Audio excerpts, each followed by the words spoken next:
Define the general data. Also set humidity and temperature values.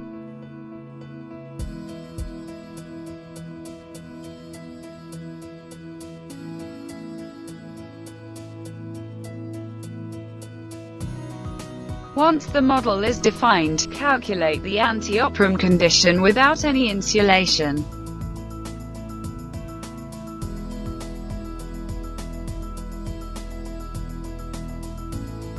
Assess the thermal bridge configuration analytically and graphically with the contour lines.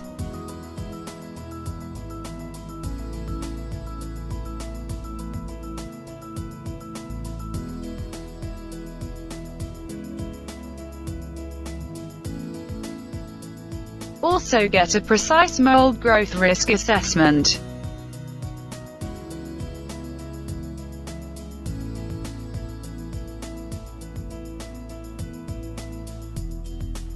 Activate the isotherms visualization.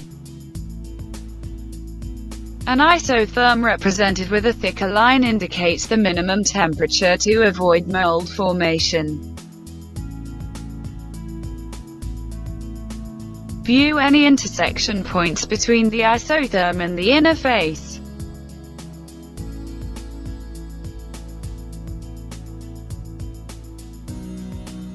Now define the post-optimum model, and run a new calculation.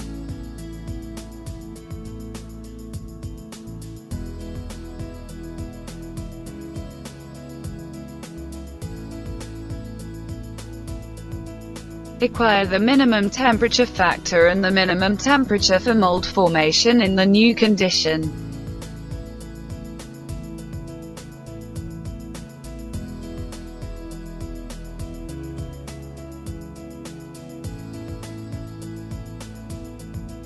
Print the technical report with the relating calculation results.